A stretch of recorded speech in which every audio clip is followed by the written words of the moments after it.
আসসালামু আলাইকুম। বর্তমানে আমাদের আলোচনার একটা বড় বিষয়বস্তু হলো ঢাকা ইউনিভার্সিটির সেকেন্ড টাইম অ্যাডমিশনটা নিয়ে।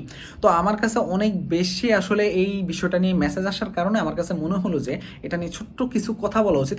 আমি আসলে যতটুকু ছোট্ট মাথায় আমি বুঝতে পারি তার সাপেক্ষে কিছু কথা।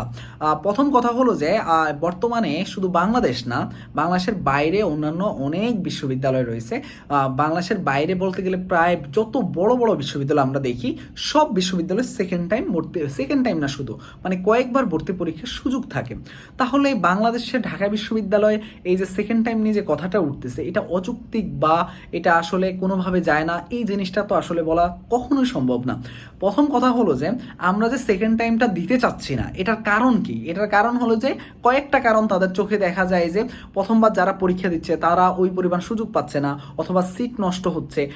তো আমরা এগুলো প্রত্যেকটা বিষয়ের জন্য আমরা কিছু নিয়মাবলী আনতে পারি ওদের জন্য, যে নিয়মাবলীগুলো হতে পারে ছোট্ট ছোট্ট করে। যে ওদের যেমন মেডিকেলে আমরা দেখি যে সেকেন্ড টাইম পরীক্ষা দিলে একটা মার্ক কাটা যায়।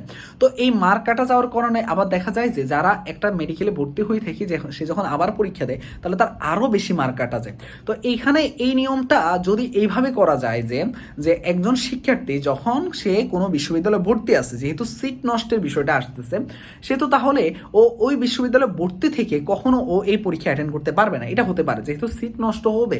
আরেকটা জিনিস হতে পারে যে তাহলে তার জন্য মেডিকেলের মতো করে একটা বড় মার্ক কাটা দেওয়া, মানে কাটার কারণে সে হয়তোবা দেখা যাবে যে সে এই জিনিসটা করলেও আসলে সিট নষ্ট হয়, তারপরও দেখা যায় যে সে আসলে অনেক শিক্ষার্থী কমে যায়, যে এক জায়গায় ভর্তি থেকে আরেকবার এইখানে পরীক্ষা দিয়ে আসলে এত মার্ক কাটার পরে চান্স পাওয়াটা একটু কঠিন হয়ে যায়।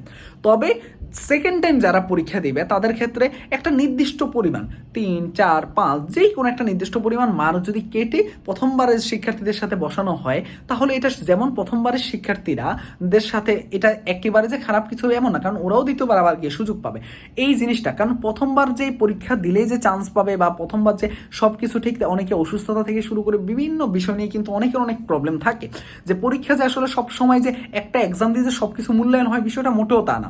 তবে আমরা চাইবো যে এই জিনিসটার একদম ভালো মতো একটা সমাধান আসুক, এবং সেকেন্ড টাইম যে দাবিটা উঠছে বা এই কথাগুলো উঠতেছে, এই জিনিসটা বহাল মানে একেবারে একেবারে ভালো মতো সেকেন্ড টাইম সুযোগ দেওয়া হোক, এটা আসলে প্রত্যাশা ব্যক্ত করি। কারণ হলো যে তাহলে আমরা আরও আরও যে মেধার মূল্যায়নটার কথা চিন্তা করি, বা আমরা যে বাংলাদেশ গড়ার জন্য মেধাবীদেরকে বের করে আনার চিন্তা করে, সেটা আরও বেশি বের হয়ে আসবে, এটা আমরা বিশ্বাস করি।